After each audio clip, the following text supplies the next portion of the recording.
when someone walks away and acts like you were easy to replace. They move on fast and sleep peacefully while you replay everything. You realize you gave more than you received. You feel invisible after giving your loyalty. You question your value because they did not choose you. This is how to actually make people regret losing you without playing games. You invested your time, your energy, your protection, your commitment, and now you are left with questions. Was I not enough? Why was I replaced so fast? Did any of it matter? Stay with me, because the way you handle this moment will define the rest of your life. Comment: I choose growth. Number 1. Remove your access. You are not suffering because they left. You are suffering because they still have access to you while giving you nothing in return, and you are allowing it. You check your phone hoping for their name to appear. You reply fast even after being ignored for hours. You watch their stories the second they post. You keep the door slightly open just in case they change their mind, and you call this hope. But it is attachment without discipline, and discipline is the foundation of strength. You say you want them to regret losing you, but you are still emotionally available at a discount. You are still providing validation, comfort, attention and reassurance without commitment. And as long as you remain accessible, you remove the possibility of absence. And absence is the only thing that forces reflection. People do not miss what is constantly available. They miss what is no longer reachable. And right now you are reachable, predictable, emotionally on standby, and that kills any chance of them feeling the weight of losing you. So the first brutal truth you accept is this: if someone chooses to walk away, you do not make it easier for them to experience you. You make it harder, not through games, but through standards. You delete the chat, not out of anger, but out of clarity.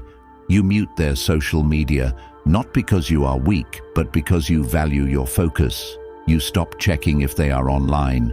You stop asking mutual friends what they are doing. You stop creating imaginary scenarios in your head where they suddenly realize your worth. Because every minute you spend monitoring them is a minute you are not building yourself. And that is self-betrayal. And self-betrayal is the real loss. Have you noticed how quickly someone moves on when they know you are still emotionally available? They feel secure in the idea that you are there if their new situation fails. You become the backup plan, the emotional safety net, the convenient option, and nothing destroys attraction faster than convenience without challenge. So you remove your access fully. You stop being the therapist. You stop being the emotional support system. You stop being the late-night comfort call. You become unavailable in a calm and grounded way. You do not announce it. You do not threaten it. You embody it, because true strength does not need explanation. And this is where Stoic discipline enters your life. You wake up and instead of reaching for your phone, you reach for control. You sit with discomfort without reacting. You observe the urge to text them and you let it pass. You train your mind the same way you train your body. Repetition builds resilience, and resilience builds power, and power creates detachment, and detachment is freedom. You realize that craving their attention is not love, but dependency, and dependency gives the other person leverage over your emotional state, and once someone has leverage over you, they do not respect you fully, so you remove that leverage. You remove yourself from the dynamic completely. You focus on what you control, which is your habits, your time, your body, your income, your mindset. And every time the urge to check on them appears, you redirect it into action. You go to the gym, you read, you build a skill, you write down your long-term goals and break them into daily tasks. You become so occupied with progress that you no longer have time to track someone who chose not to choose you.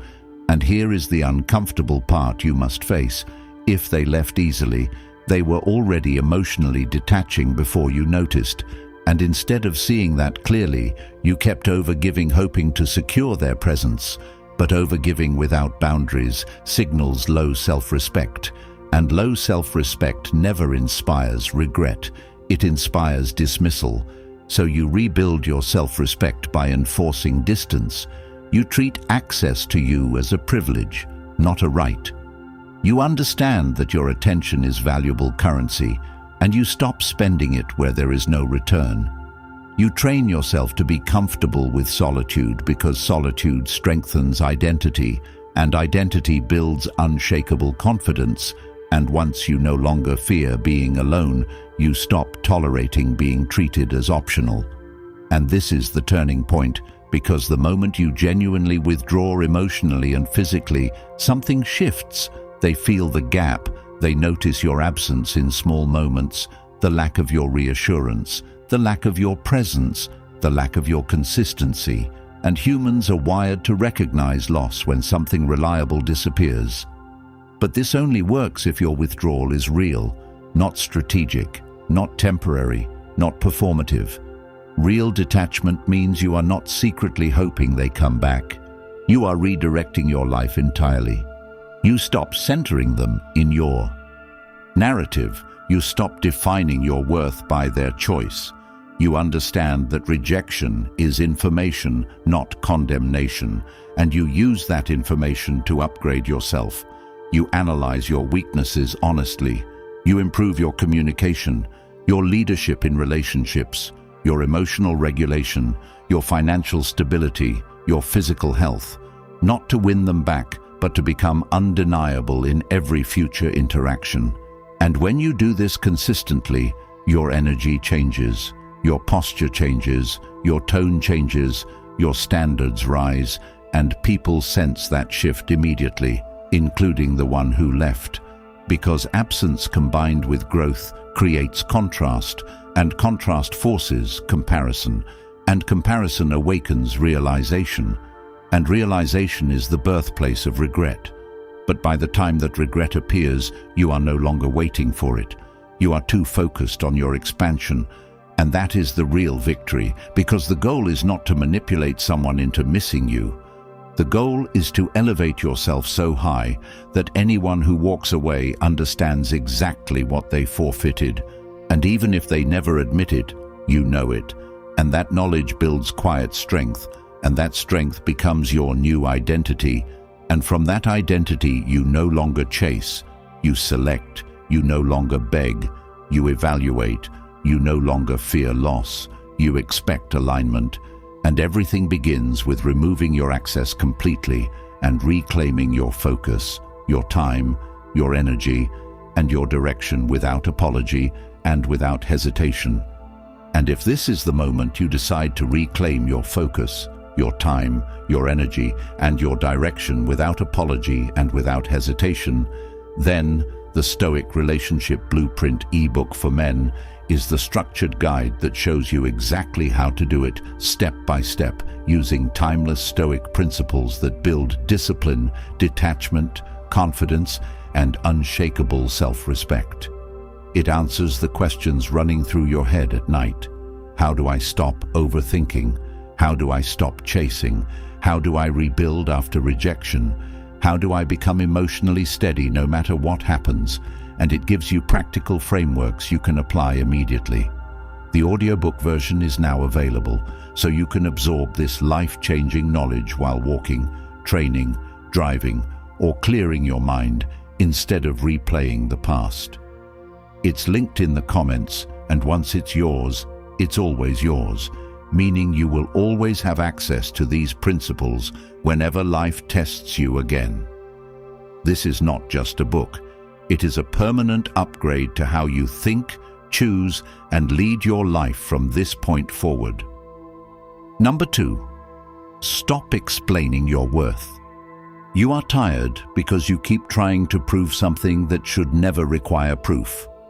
You keep explaining your intentions, clarifying your loyalty, defending your character, listing what you have done, reminding them how much you care, hoping logic will change emotion, hoping effort will create appreciation. But value that needs persuasion is already discounted, and the more you argue for your importance, The more you position yourself as someone seeking approval rather than someone setting standards, and that dynamic slowly shifts power away from you, because the person who is trying to convince is the person who fears loss more, and the one who fears loss more always bends more, gives more, tolerates more, and over time you begin shrinking yourself just to maintain connection. You soften your boundaries, you ignore disrespect, you rationalize inconsistency, you tell yourself they are just confused or stressed or overwhelmed, but deep down you know you are negotiating your dignity, and every time you over-explain, you teach the other person that your presence is something to be debated rather than respected. And this is where you must become brutally honest with yourself.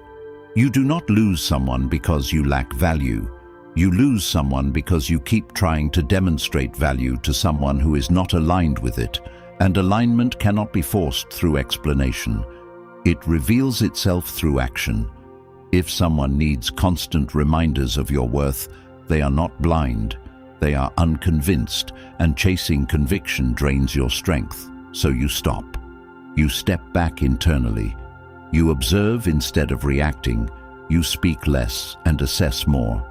You let silence communicate confidence, not because you are cold, but because you are grounded. You understand that the person who is secure does not need to persuade others to stay. They simply set standards and allow others to rise or fall based on their own choices. And this is where Stoic discipline becomes practical in your life. You separate what you control from what you do not. You control your behavior, your integrity, your effort, your direction, but you do not control someone else's feelings, readiness, or capacity. And once you accept that truth fully, you stop trying to manage perceptions. You stop performing for validation. You stop over-investing in someone who is under-invested in you. And instead of reacting emotionally when you feel misunderstood, you respond with composure. You ask yourself why their opinion holds so much weight in your mind. You identify the insecurity driving your need to be seen a certain way, and you work on that insecurity directly. If you fear being alone, you build comfort in solitude. If you fear not being enough, you build competence in your craft, your health, your finances, your leadership. You become so solid internally that external approval becomes optional, and this shift changes everything. Because when you no longer need to convince anyone of your value, your behavior becomes calm and decisive. If someone questions your intentions, you clarify once and move forward. If someone disrespects your standards, you remove yourself without drama. You do not beg to be understood. You do not chase closure. You do not argue in circles. You recognize patterns quickly and you act accordingly. And here is the part that challenges you deeply. You must examine the moments where you ignored red flags early on. The times you sensed misalignment but stayed anyway because you were attached to potential. You projected depth where there was only surface. You filled gaps with hope. And then when things collapse, you try to explain your loyalty as if loyalty alone guarantees reciprocity. But loyalty without discernment is self-sabotage, so you refine your standards. You write down exactly what you will and will not tolerate.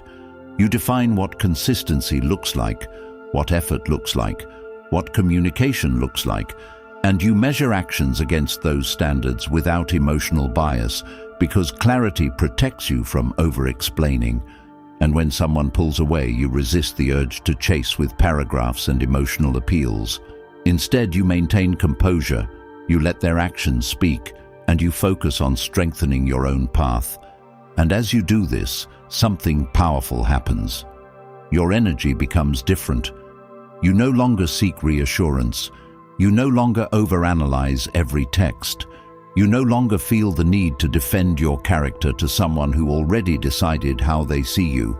And that shift creates psychological distance because people are accustomed to emotional reactions. They expect you to argue, to plead, to justify.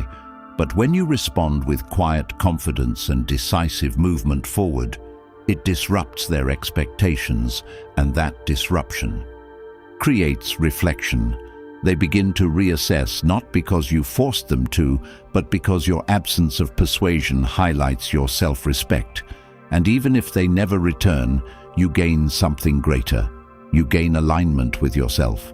You stop betraying your own standards for temporary attachment. You stop seeking validation from someone who is uncertain about you, and you redirect that energy into mastery of your own life. You build skills that increase your options. You improve your physical health so your presence communicates discipline. You refine your communication so your words carry weight. You expand your network so your world becomes bigger than one person's opinion, and gradually you feel the internal shift from seeking approval to embodying value. And once you embody value, you do not need to announce it. It shows in how you walk away from low effort. It shows in how you protect your time. It shows in how you choose partners based on alignment rather than chemistry alone. And this is the transformation. Because the goal is not to make someone feel guilty for losing you. The goal is to become so centered and self-assured that you never again feel compelled to prove your worth to someone who should already recognize it. And when you operate from that place, regret, if it comes, is a byproduct, not a pursuit, and your life moves forward with clarity, strength, and standards that cannot be negotiated. Number 3. Upgrade your life. Pain becomes fuel the moment responsibility replaces blame, and the day the relationship ends is the day excuses end as well, because growth now becomes the only logical direction forward, and most people waste this moment by obsessing over what the other person is doing while their own life remains stagnant, scrolling through updates, comparing timelines, imagining replacements, replaying conversations, analyzing tone, dissecting every detail as if more thinking will restore control. But thinking without action deepens weakness, and weakness quietly erodes self-respect, and self-respect is the foundation of attraction and power in every area of life. So the shift begins with radical ownership, not of their choices but of personal standards, habits, and direction. Because attraction is rarely lost in a single moment. It erodes slowly through complacency, emotional dependence, lack of purpose, inconsistency, poor physical discipline, financial instability, or tolerating disrespect. And this truth is uncomfortable but freeing, because what can be improved can be rebuilt, and rebuilding starts immediately, body first, because the body reflects discipline, waking up earlier even when sleep feels heavy, training with intensity even when motivation is absent, eating with intention instead of impulse, removing alcohol excess, cutting late-night distractions, committing to visible strength, because visible strength changes posture, breathing, eye contact, tone, and presence. And presence communicates confidence before a single word is spoken. Then finances, because dependency reduces options, and options create leverage, increasing income through skill stacking, learning high-value abilities, studying sales, marketing, coding, trade skills, investing principles, reading daily instead of consuming shallow entertainment, building something tangible that increases autonomy, because autonomy breeds calm, and calm commands respect. Then mindset, because without mental discipline, external upgrades collapse, observing thoughts instead of obeying them, catching self-pity narratives early, replacing victim language with solution language, refusing to say life is unfair and instead asking what is controllable right now, writing clear one-year goals, breaking them into quarterly targets, turning those into weekly non-negotiable tasks, tracking execution daily, reviewing progress every Sunday without emotional drama, adjusting strategy without quitting, building a routine that does not depend on mood, because mood is unstable and discipline is reliable. And while this transformation unfolds, something subtle happens. Attention shifts away from who left and toward who is being built. Energy that once fueled anxiety now fuels momentum, and momentum compounds. Improved fitness increases confidence, Increased confidence improves social presence. Improved presence attracts higher quality connections. Higher quality connections raise standards further, and standards filter out misalignment faster, creating a new baseline for relationships. And this is where introspection deepens, asking honestly what patterns repeated in past relationships. Over-pursuing, ignoring red flags, prioritizing chemistry over character, mistaking intensity for compatibility, tolerating inconsistency, abandoning personal mission for validation, identifying each pattern and writing corrective rules, no chasing unclear interest, no investing heavily without reciprocity, no compromising core values for temporary affection, no shrinking ambitions to appear less intimidating, because long-term respect requires visible direction, and direction requires mission, so mission becomes central. Defining a purpose beyond dating.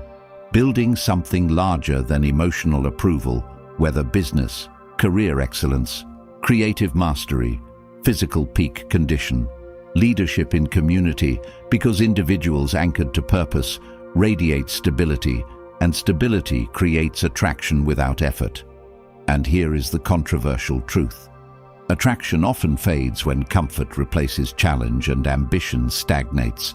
So complacency is the silent destroyer, and preventing it requires continuous self-expansion, learning new skills quarterly, setting physical performance goals, increasing social competence, improving communication clarity, reading philosophy and applying principles immediately, practicing restraint in arguments, maintaining mystery through independence, spending intentional time alone to sharpen identity, because independence signals abundance, and abundance shifts relational dynamics permanently, and as upgrades compound, encounters change.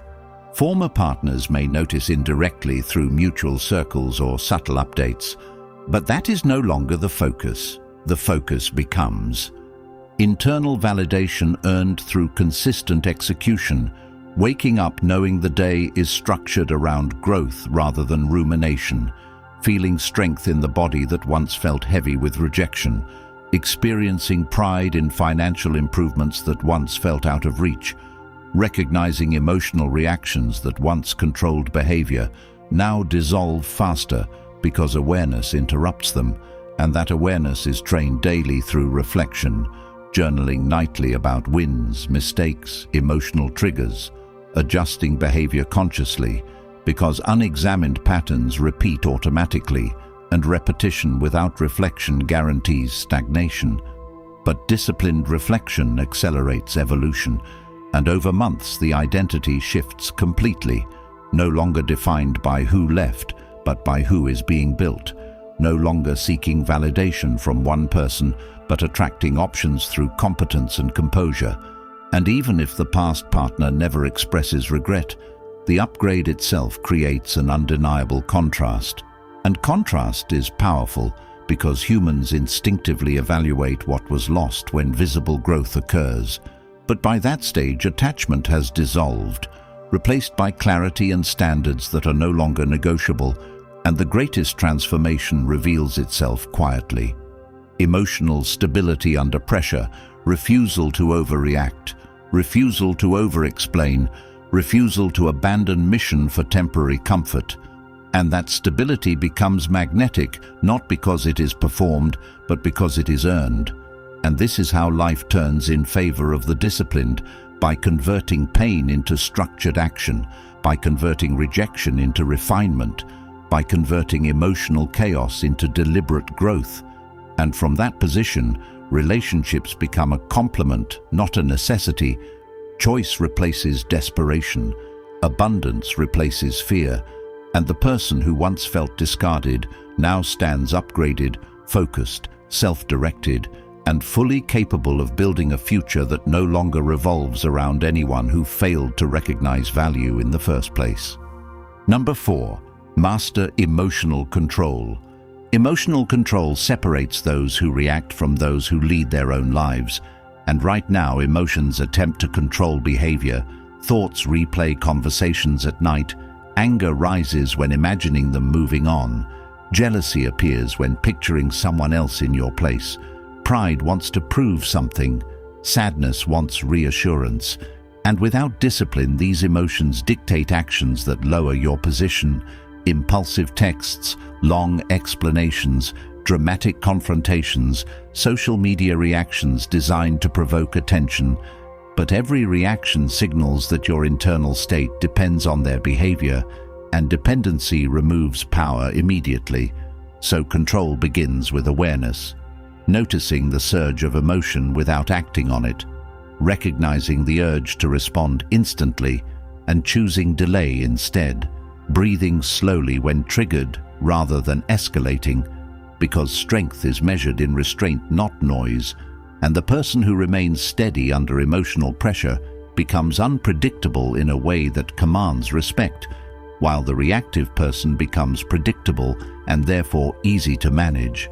And many relationships deteriorate not because feelings vanish, but because emotional instability erodes safety, and safety is built through consistency and composure. So mastering control means training yourself daily, not only when conflict appears but in ordinary moments. Waking up and sitting quietly for 10 minutes, observing thoughts pass without attaching to them. Building the ability to watch an emotion arise and fall without obeying it.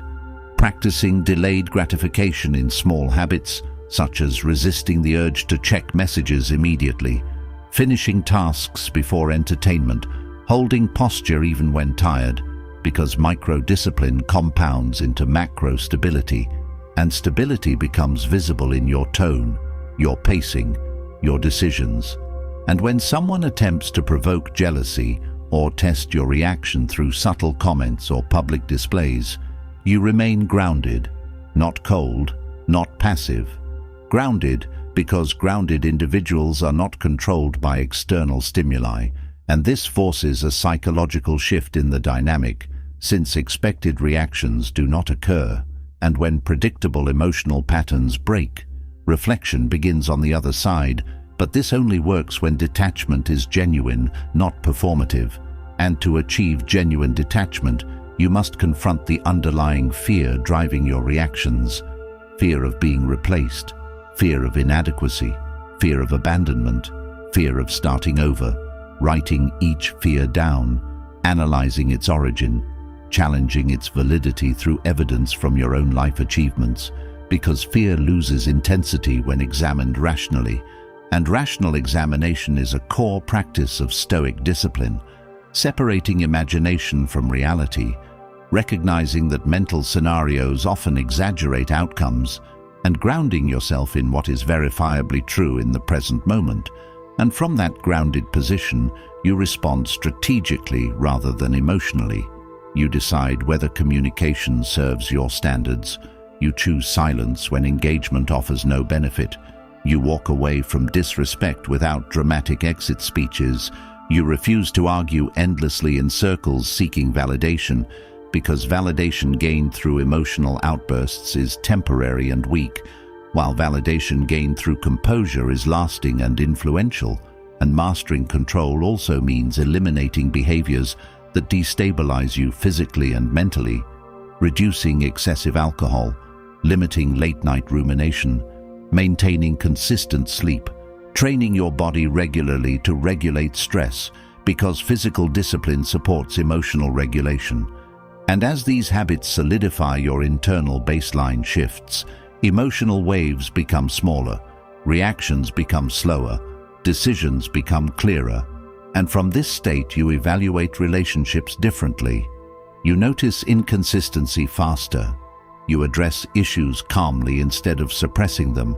You express boundaries without hostility, and if those boundaries are dismissed, you withdraw without chaos, because chaos benefits no one. And over time, this controlled presence creates a powerful contrast between your current identity and the reactive version of yourself that once chased reassurance, and that contrast alone transforms how others perceive you. Not because you are trying to appear strong, but because you have built strength through repetition and discipline, and this mastery extends beyond relationships into career, friendships, family dynamics. Because emotional stability is universally respected, leaders are trusted because they remain composed when circumstances change. And by cultivating that same composure, you elevate every area of life. And here is the deeper truth. Regret often arises not from losing affection, but from losing stability. And stability comes from emotional control. And when someone realizes that the calm center they once relied on is no longer accessible, awareness grows. But whether or not they express that awareness becomes irrelevant, because the ultimate reward is internal: freedom from impulsive reactions, freedom from obsessive thoughts, freedom from emotional dependency. And that freedom allows you to pursue goals without distraction, to make decisions aligned with long-term vision rather than short-term feeling, to remain focused when tempted by drama, to protect your peace intentionally. And as you maintain this standard consistently, you become selective about who gains access to your emotional world, recognizing that access is earned through consistency and mutual respect. And once emotional control becomes habitual, life transforms from reactive survival to deliberate direction, and from that position, regret from others becomes a side effect rather than the objective, because the true victory lies in becoming unshakable under pressure and fully sovereign over your internal state. Number 5. Move on for real. Real movement begins when attachment ends internally, not when contact stops externally, because many claim to move on while still mentally negotiating with the past, replaying memories, imagining alternate endings, hoping timing will magically change outcomes. But hidden hope keeps you emotionally tied, and emotional ties keep your behavior subtly aligned with the possibility of return. And as long as you operate from possibility instead of acceptance, your growth remains limited. So true detachment requires full acknowledgement that the chapter is closed, not temporarily paused, not awaiting revision, closed. And this acceptance is painful because it removes illusion, and illusion feels safer than uncertainty. Yet uncertainty is where expansion lives, and moving on for real means withdrawing emotional investment from someone who chose a different path, and reinvesting that energy into building a future independent of their validation. It means deleting fantasies of reunion and replacing them with structured plans for personal evolution. It means noticing when thoughts drift back to what they are doing and redirecting that mental energy towards skill development, fitness, financial strategy, creative output, community building. Because focus determines direction, and direction determines outcome, and if focus remains on the past, the future remains underdeveloped. So you discipline your attention deliberately. Each time nostalgia surfaces, you label it as memory, not mandate. Each time regret appears, you analyze lessons instead of indulging self-pity, writing down mistakes made, identifying patterns tolerated, defining non-negotiables for future relationships, and committing to enforce them without compromise. Because without defined standards, history repeats automatically, and moving on also requires emotional honesty, admitting where you compromised values for comfort, where you ignored intuition to maintain connection, where you overinvested in potential rather than consistent action, and acknowledging these truths without self-condemnation allows growth instead of resentment, because resentment keeps you tied just as tightly as longing does.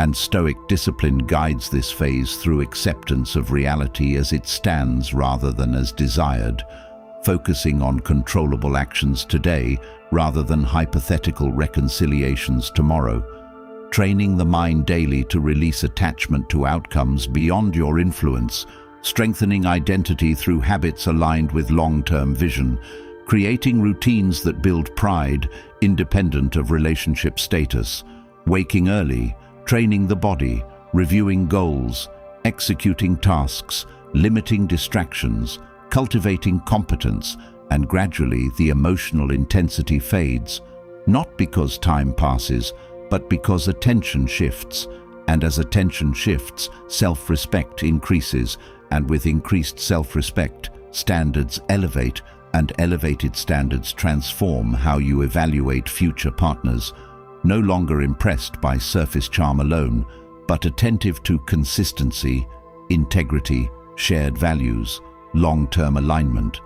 Because moving on for real is not merely forgetting someone, it is upgrading the criteria that determine who gains access to your life. And this upgrade changes relational dynamics permanently, because you no longer approach connection from scarcity, but from abundance created through self-development, and abundance dissolves desperation. And without desperation, decisions become rational, boundaries become firm, communication becomes direct. And when someone tests those boundaries, you do not argue extensively, you observe behavior and act accordingly, removing yourself if necessary without drama, because protecting peace becomes priority over proving worth. And this internal shift often triggers external reactions. Former partners may sense the emotional distance and attempt to re-engage, but genuine detachment evaluates such attempts objectively rather than emotionally, asking whether alignment truly exists or whether nostalgia is influencing judgment, and choosing based on evidence rather than longing. And even if no re-engagement occurs, the transformation remains valuable, because your life trajectory no longer depends on one person's recognition. Instead, it depends on your commitment to disciplined growth, and that commitment compounds into confidence that cannot be shaken by rejection. And from this foundation, relationships become additions, not necessities. Companionship becomes choice, not survival. And if someone leaves again, the impact is lighter because identity remains intact. And that is the ultimate freedom, emotional independence grounded in purpose, structure, and self-respect. And when this state is achieved, regret from others becomes irrelevant, because fulfillment no longer hinges on external validation. Yet paradoxically, this independence often increases perceived value, as humans naturally gravitate toward those who are self-contained and mission-driven, and whether or not anyone acknowledges the loss, you recognize your evolution clearly, and that recognition fuels continued progress, creating a life defined by direction rather than distraction, standards rather than compromise, growth rather than rumination. And this is what moving on for real truly means. Not erasing the past, but integrating its lessons. Not denying pain, but converting it into strength. Not seeking to be missed, but becoming so aligned with purpose that anyone who once walked away understands, silently or openly, that they stepped away from someone who refused to remain stagnant and chose transformation instead. This is the line most people never cross, because staying distracted is easier than becoming disciplined, and society benefits from you being confused, reactive, and emotionally dependent instead of focused, grounded, and self-led. But the moment you choose growth over comfort, everything changes. And if you are ready to stop repeating the same relationship patterns and start operating from strength, the Stoic Relationship Blueprint ebook for men is your next move, filled with timeless Stoic principles that immediately sharpen your mind, raise your standards, and rebuild your identity from the inside out. And it is now available in audiobook form, so you can listen while walking, training, or driving, instead of replaying old memories in your head. It is linked in the comments, and once you own it, this knowledge is yours for life. So comment "No more regret" if you are ready to upgrade like this video, and subscribe so more men find these truths before they waste years learning them the hard way.